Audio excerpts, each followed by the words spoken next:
Öncelikle NATO Liderler Zirvesi'nde değerli dostumla Ankara'da bir arada olmak bizlere ayrı bir güç katmıştır. Kendilerine hoş geldiniz diyorum. First here, on the occasion of the NATO summit, I would like to welcome my valuable friend, Mr. President Trump, who has participated here today with us and added strength to the summit that we are convening for. Ve bu ziyaretin ne kadar önemli olduğunu özellikle ifade etmek istiyorum. And I would like to express how important this summit is that we are here gathering for. NATO Liderler Zirvesi'nin bugün Ankara'da yapılıyor olması ve tüm liderlerin şu anda ülkemizde bir araya gelmesi, yarın değerli dostum Sayın Trump'la birlikte olması bizlere ayrı bir güç katacaktır. The fact that we are convening here today for the NATO Ankara summit and that all the leaders are arriving and tomorrow with the presence of President Trump, which will be adding might and strength to our summit. Kendilerine tekrar hoş geldiniz diyorum. Once again, I would like to say welcome, Mr. President. Well, I want to thank you very much. As everybody knows, Sizlere çok teşekkür etmek istiyorum. Herkesin de bildiği gibi we are gerçekten great friends. The president has done an incredible job. Just landing at the airport to see such a beautiful airport and to have a building named after me. I was very happy about that. That was very nice. The airport is absolutely beautiful. The roads coming in were brand new and beautiful. And you've been a great leader and a respected leader all over the world. And we really do. We've had right from the beginning good chemistry. We've had a very special relationship. Turkey has become, under the president, a very powerful country militarily. People don't know how powerful, actually. They have a lot of our equipment, and they have a lot of great soldiers, and they're really somebody to be reckoned with. And the nice part is that because of the relationship that we have, it's all gone very well. I just want to say that I have a lot of respect for the president, and I think it's really to the benefit of both countries. We're going to be talking today about trade. We're going to be talking about other things having to do with the military, lots of different things. Probably we'll mention Iran, where we have essentially decimated their military. They cannot have a nuclear weapon. And we're going to have some very good discussions. But we do a lot of trade with Turkey. We make great things, and they make great things, and we've had it's had a very big impact on both of our countries. So I just want to tell you that it's an honor to be with you, and we're going to have a lot of good meetings. We're going to have good dinners, good food. We're going to have a good time, but mostly we're going to have a lot of work, and we're going to do good things for our countries. Thank you very much, Mr. President. Thank you. Sayın Cumhurbaşkanım, havama kadar geldiniz. Çok teşekkür ederiz o yüzden. Çok uzun süren bir dostluğumuz var biliyorsunuz. Son derece saygı duyduğum, yakın bulduğum bir insansınız. Buradaki buluşmalarımızda, görüşmelerimizde 3 konudan bahsedeceğiz. Askeri, ticari ve bir de İran konusundan bahsedeceğiz. Gerçekten çok güçlüsünüz. Çok güçlü askeri ve silah sanayi açısından çok güçlü bir yerdesiniz şu anda. Dolayısıyla teşekkür ediyorum ve çok iyi bir vakit geçirdiğinize inanıyorum. Thank you. Very much. Okay. Mr. President, are you going to sell F-35s to Turkey, and what about the legal restrictions? Well, it's a decision we're going to make. We have a very good F-35'lerle relationship. ilgili I would olarak think that Türkiye nezdinde bir karar many people, verdiniz I can mi? tell Evet, bu you, many almamız people, gereken bir including the people sitting right here, thinks, why wouldn't we do that? We have a better relationship with Turkey, and Turkey's been in many ways much more loyal than other countries that we think would be loyal. So, yeah, it's something certainly we would consider. It's a great plane. It's the best, currently the best plane by far. And it's certainly something we will consider, yeah. Yes, Daniel, please. Geçen hafta dediniz ki Sayın Erdoğan benim buraya Suriye gelmemin sebebi buradaki dostluğumuz neden özel? You never know why a relationship is special. Some people you get along with, and some people you don't. Sometimes you get along with the toughest people, like him, and sometimes you don't get along with the weakest, most pathetic people. You just don't get along. Maybe you don't respect them, but you know, from the day we met, we got along. We had a pastor, as I remember, his name was Pastor Brunson, and it was a very big thing, and it was very traumatic. He was sentenced to a long-term prison sentence, and I felt he was innocent, and I called. Other people called. They got nowhere. I called the president, and he released him immediately. It was something that the evangelical community will never forget, and because he was a good man, Pastor Brunson. So, you know, just things like that, we just it's always worked out. And I think it's been from the very beginning, from the first moment. There's just, I said it before, it's a chemistry that works between us. There are those that I don't have a good chemistry with, I will tell you that. And we work that out too. Mr. President, are further troop drawdowns in Europe likely? Are you likely to announce further troop drawdowns in Europe? Say it? Are further troop drawdowns in Europe likely? And are you satisfied with the progress that NATO allies have made? Well, we're going to see. I was very disappointed with NATO. And frankly, if it weren't held in Turkey, where my friend happens to be a very strong leader, a very strong person, it's possible that I wouldn't have attended. I felt I had to attend because of the fact that, you know, I know he's gone all out. It was a big thing to have NATO come to Turkey or any place else. It's a big thing. But we weren't treated well because we did something in Iran. We don't need anybody's help. I didn't even want their help. Before I passed, they said they wouldn't be there. And we've invested trillions of dollars in NATO. Why? To protect European countries and others, Canada, etc., but to protect people, countries from, generally speaking, it used to be the Soviet Union, now it's Russia.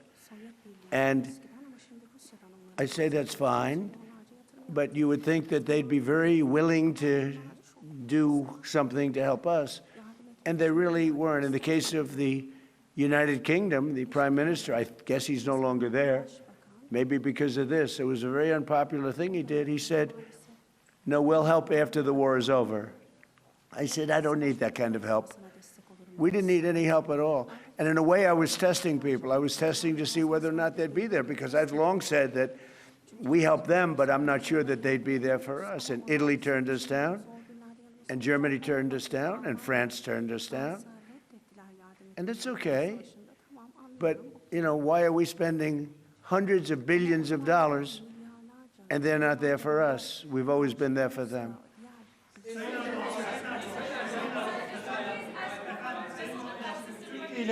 Türkiye ile Suriye arasında Türkiye'de efendim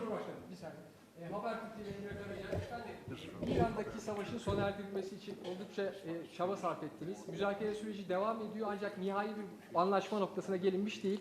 Bundan sonraki süreçte Türkiye nasıl adımlar atacak İran ve ABD arasındaki müzakere sürecinin olumlu bir şekilde neticelenmesi için? Bu süreçte yine aynı şekilde bizler İran-Amerika ilişkilerini nasıl bir düzleme kavuştururuz? Onun gayreti içerisindeyiz. Elimizden geleni yapmak suretiyle dünya barışına bir adım atalım diye gerek şahsım, gerek arkadaşlarım hep birlikte çalışacağız. isterim ben sizlere. 80 bine yakın insan hayatını kaybetti Gazze'de. Çok büyük de bir yıkım var. Ateşkes sağlandı ama yer yer bu ihlaller devam ediyor. Ateşkes ihlallerinin önlenmesi için, insani yardımların Gazze'ye girebilmesi için, ayrıca Gazze'nin yeniden inşa edilebilmesi için önümüzdeki süreçte ortak atabileceğiniz adımları değerlendirecek misiniz muhatabınızla? Müsaade buyururlarsa kendisinin de bu konudaki fikirlerini almak isteriz. Teşekkür ederiz efendim. Özellikle Gazze konusunda tabii değerli dostumla bunları da konuşarak özellikle bu bölgedeki barışı sağlama için bu liderler zirvesini çok önemsiyoruz ve bu liderler zirvesinden aynı şekilde bir kararın çıkmasını da hayra yorumluyoruz ve bunun olabileceğine de ben ihtimal veriyorum. Efendim, Türkiye-ABD ilişkilerinin geliştiği bir dönemi gözlemliyoruz. 2025 yılında geçen yıl Amerika Birleşik Devletleri'ne yaptığınız ziyarette önemli ticari anlaşmalar da imzalandı. Suriye konusunda Türkiye'nin önemli bir aktör olduğunu söylemişti Sayın ABD Başkanı. Şimdi yeni dönemde gelmeden önce de Sayın Trump bir sürprizle geliyorum ifadesini kullandı. F-35'i, Kaan savaş uçaklarının motorlarını konuştuk. Acaba gündeme gelebilir mi şeklinde. Siz bu sürprizin ne olduğunu düşünüyorsunuz? Türkiye bugünkü görüşmelerden sonra istediğini alabilecek mi? Teşekkür ederim. Tabii F-35 konusu biliyorsunuz bizim için yeni bir konu değil ve bunu bizler Amerika ile daha önce de görüştük ve biz 5 uçağı da sözünü aldık ve Sayın Trump'ın bu konuda bize ayrıca sözü var ve şimdi de bu liderler zirvesinde yapacağımız görüşmelerde F-35 ile ilgili kendilerinden bu daha önce aldığımız sözün ben geleceğe yönelik olumlu şekilde test ettiğimizi biliyorum ve bu konuda da Sayın Trump her zaman sözünün arkasındadır. Burada yine inşallah F-35 konusunda bu liderler zirvesinden hayırlı bir karar çıkacağına inanıyorum.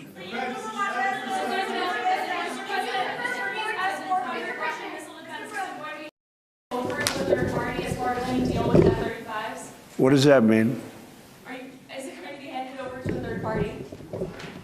Is that not part of the deal? Third party? What is the third, with respect to what? There's our concerns about the Russian missile defense system. Do you have those concerns about this system? Are they going I to have no concerns at all about anything. I mean, he's a leader of a country that he's made a much better country, much more powerful country. And you see it. I mean, it's beautiful. You get off, the roads are beautiful. It's an amazing thing. Now, I have no concerns about anything having to do with Turkey. The relationship, I would say the relationship with Turkey right now is better probably than it's ever been. It was good in my first 4 years, but I think now it's probably even better than that, if that's possible.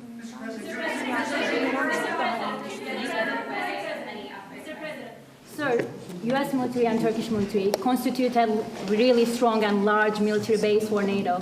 Are we expecting further defense cooperation out of this bilateral meeting, out of this NATO summit here in Ankara? Well, we're going to find out when I go there. We're going to find out. We're going to be having meetings. I'm very friendly with many of the leaders. You know, some of them are new. We don't know them. But, you know, I've been doing this for now sort of a long time. If you count the 4 years where we had a rigged election, you know, I was very much into politics then, too. But I spent the first 4 years. I spent 4 years in a little different state. And then we've had an amazing, probably the best year maybe ever had by an American president. When you look at the economy, we have the greatest economy we've ever had. We have $19 trillion, $19.2 trillion to be exact, being invested in the United States. That's 7 or 8 times more than it's ever had. It's a world record, not just a U.S. record. And I just read where, in fact, coming over, I was in the car with those beautiful horses, those great riders, those great soldiers, and it came over the wires that Toyota is moving out of Mexico into the United States and building one of the biggest truck and car plants ever built. That's amazing. That's what tariffs do, if properly used. And so we've never had a more exceptional economy or potential economy. There's never been anything like it. Under the last administration, they did much less than $1 trillion of investment coming in. And we're at 19.2 trillion in actually the first 12 months, because that's where it's, really, so we're there a year and a half, so that number is now substantially higher. But 19.2 trillion, Scott, for a period of 12 months. Nobody's ever seen anything like that. So we have by far the greatest economy. We have more jobs right now in the United States than ever before. And we have a great relationship with some countries on trade, and Turkey happens to be one of them. Sayın Cumhurbaşkanım, siz her fırsatta dünya 5'ten büyüktür, daha adil bir dünya mümkün tutuyorsunuz. Bugün konuğunuz Sayın Trump, ABD Başkanı, onun da zaman zaman küresel sistemin mevcut durumuna ilişkin eleştirilerini biliyoruz. NATO'nun iki en büyük askeri gücü olarak bu noktada, bu eleştiriler doğrultusunda ortak bir adım, ortak bir girişimde bulunması önümüzdeki süreçte söz konusu olabilir mi? NATO'da iki önemli ülke olarak gerek Amerika gerekse Türkiye, bizler bu liderler zirvesinden de dayanışma içerisinde güçlü bir çıkışı sağlayacağız ve bunu da başaracağımıza inanıyorum. Rusya-Ukrayna savaşı konusunda savaşın başından bu yana arabuluculuk tesis ettiğiniz, iki ülkenin Dışişleri Bakanlarını Antalya Diplomasi Forumu'nda bir araya getirdiniz. İstanbul'da çok önemli müzakereler yürüttünüz. Bu zirve kapsamında da Sayın Trump'ın Sayın Zelenski ile görüşeceğini biliyoruz. Nihai aşama olarak hangi noktadayız? Savaşın sonlanması konusundaki gidişata ilişkin değerlendirmeniz nedir? Teşekkürler. Savaşı bağlamında Antalya Diplomasi Forumu'nda Dışişleri Bakanlarınız bir araya geldiler. İstanbul müzakere sürecini de... Is that for me? Are you asking me or are you asking the president? The president, yes. Biz Rusya-Ukrayna arasındaki bu gelişmeleri de yine değerli dostumla burada paylaşacağız, görüşeceğiz ve ona göre de adımlarımızı atacağız. Televizyon kanalından Hatice Kübra Bal, benim sorum da aslında az önce biraz yanıtladınız ama Türkiye'nin 5. nesil uçağı Kaan motorları için F-110 motorlarından söz edeceğiz. Aynı zamanda kassa yaptırımları ve bu bağlamda da F-35 alımı ile ilgili aslında bu görüşmeden bir somut sonuç bekleyebilir miyiz? Onu merak ediyoruz. Ben bunu daha önce değerli dostumla görüştüm ve Kaan'la ilgili onun motorları noktasında bu liderler zirvesinde bu görüşmeyi değerli dostumla tekrar bir araya geldik. Onu görüşeceğiz ve inanıyorum ki bununla ilgili bize verdiği müjdeyi burada da tekrar edecektir ve bu müjdeyle de herhalde liderler zirvesinde kendisine teşekkür edeceğiz. You know, I might add that Turkey bought planes. It's the best plane. But they bought planes from the United States. And when you buy a plane from the United States, if there's engine rehab and other things that are done to engines, there's various things that happen, including just maintenance. I think we have an obligation to maintain engines and help them maintain engines. When you buy a plane from us, what are we going to do? Say you're buying a plane if the engine needs work or if the engine has to be rehabilitated or even upgraded somewhat. But I think we have an obligation to do that. What are you going to do? Say, I'm not going to do that? Look, Turkey's been, I know, a lot of people don't agree, although I think with time they're starting to. Turkey has been a great ally for us. Turkey could have gone on the side. They know Iran very well. and they know the problems with Iran. But they've been very instrumental, along with a couple of other countries, of helping. They could have gotten into the fight. You know, I hear some people saying about their relationship with Israel. They could have gotten into the fight. They're a very powerful military nation. They didn't do that. Maybe they didn't do that because of me. But they could have gotten into the fight on the other side. They are a nation that's been very, very good, and I can speak for myself as president. They've been extraordinary in many ways with respect to our relationship, including trying to end the war with Iran, or whatever you call it. It's not even a war, it's a military operation. It's a denuclearization. That's really what it is, of Iran, because I don't think he wants to see them have a nuclear weapon either. I'm pretty sure of that. In fact, I'm totally sure of that. So, but when they buy a product from us, whether it's a plane or anything else, when it's time for maintenance, I think don't we have an obligation to help them? What are we going to do? Say we're not going to let you use the product that you spent a lot of money in buying? And especially when it's been somebody that frankly has been more helpful to the United States than many other more traditional countries.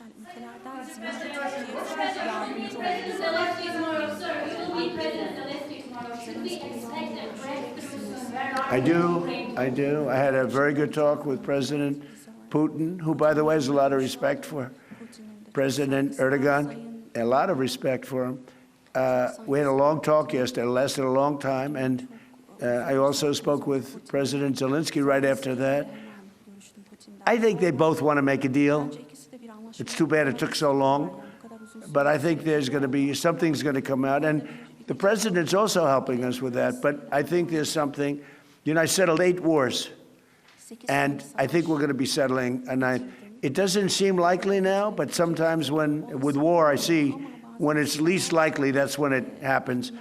I had a very good talk with President Putin. I had a very good talk with, I would say, as a combination. A lot of times I'd do well with Putin and Zelensky would be a problem, or vice versa.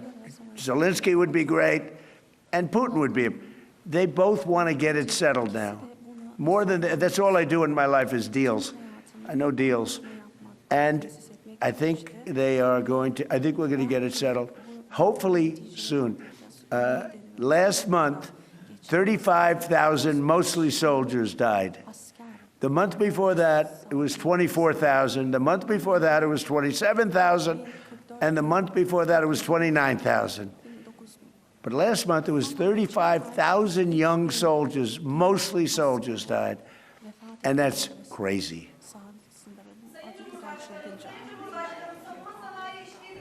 Bahsediyoruz. Ancak savunma sanayi işbirliğimizi sürdürebilmemiz için Amerika'nın katsayı yaptırımlarını da kaldırmış olması gerekiyor. Sayın Büyükelçi Barak burada kendisinin bu konuda aslında mesajları da oldu geçtiğimiz aylarda. Sayın Başkan'ın da bu konuda olumlu düşündüğünü biliyoruz. Hem ticaret hacmi hedefine ulaşmak hem de NATO zirvesinde burada Sayın Trump gelmeden önce de açıkladılar. Aslında Türkiye'nin hatırıyla zirveye katıldığını da açıkladılar ama aynı zamanda katsayı yaptırımlarının Türkiye'ye uygulanıyor olmasının bir tezat olduğu düşünülüyor. Bu noktada, bu görüşmede artık somut bir netice alınabilir mi? Ayrıca siz bunu gündeme taşıyacaksınızdır. Muhtemelen Sayın Başkan'ın da bu konudaki düşüncelerini de alabilirsem mutlu olurum. Teşekkür ediyorum. I can tell you, we're going to be taking the sanctions off. Okay? I don't want him to waste his time answering that question because we're working very closely with Marco Rubio, a very famous man, great Secretary of State, and with Scott Bessent, and with Pete and everybody else. We're going to be taking the sanctions off. It's time to do that. Okay? We don't want to sanction friends. It's very simple. There's plenty of people we can sanction, and we are sanctioned. We don't want to sanction friends. And because of the president, you know, we have a very good relationship with the new leader of Syria, and he's done an amazing job. In a year and a half, he's pulled the whole country together. And I have a very great relationship with him. And somebody said, well, he's pretty rough to put him there. I approved him along with the president. We were the two that really wanted him. And he's done a great job. He's done a great job. He's pulled it together. Not an easy job. post yesterday with respect to Prime Minister Maloney, that True Social post with the restraining order. Oh, I don't know. I think she's a nice person, actually. We've had a good, we had a bad relationship. It became a little bad because she refused to help us. Again, I didn't put a heavy press on her, but she refused to get involved with the Hormuz Strait, or you could also say just Iran. She refused to get involved. So it soured my relationship with her a little bit. But I like her. I think she's a nice person, actually. But I think she made a mistake. You know, they get a lot of their oil from, we don't get any of our, we have a lot of oil. The United States has more oil than anybody. And when you add Venezuela to it, it's like we have far more oil than anybody. We don't need the straits. We do this because we think it's an important thing to do. But she just wasn't there for us. And I wasn't happy about that. You can imagine, I wasn't happy about that.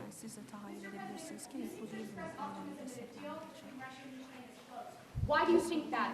What conditions have changed? Did Putin seem... About with what? Russia, Ukraine. Did Putin seem open to any concessions that he Never had? changed. I just don't want him killing people. You know, it doesn't affect the United States. When Biden was here, he gave them hundreds of billions of dollars worth of equipment. Now I sell the equipment for, you know, fair price, the full price. And I sell it not to Ukraine, I sell it to the European Union. They pay us.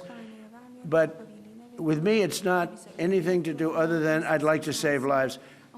You have 25, 35, 30. One time it hit 41,000 a month souls. They're dead. They leave their mother in Ukraine. They leave their mother and father in Russia, Ukraine. They wave goodbye. And a week later, they're dead. It's crazy. And I would like to see. It doesn't affect us. It really, you know, it's far away. It affects Europe much more. We're there to help Europe. But it doesn't affect the United States. We have an ocean in between. But, you know, it's just, I can't stand watching what's happening. I've seen the pictures of those battlefields, and it's a drone war. It's a war of drones. It's a whole new technology.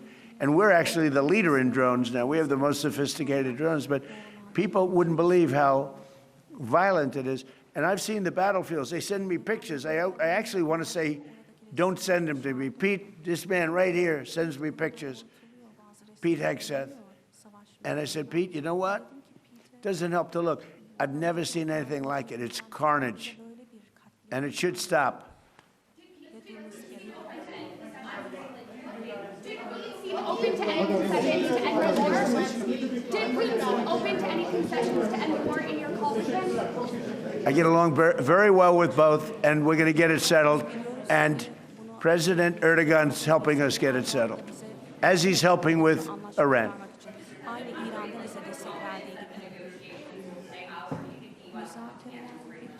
With respect to what? Well, that's what hurt my relationship with NATO. Because Greenland doesn't help Denmark. Denmark doesn't spend money to really help Greenland, but it's an important part for the United States.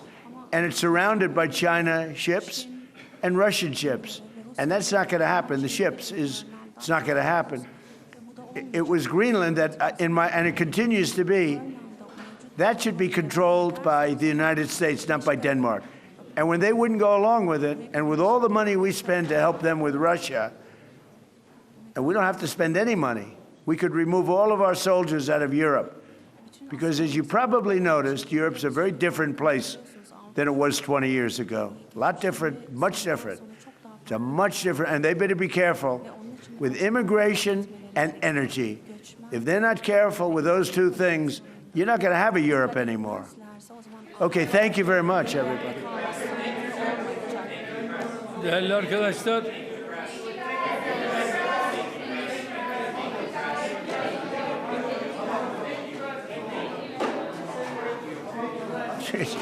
one thing, it's amazing. It's amazing. Harika gerçekten. İnanılmaz bir şey.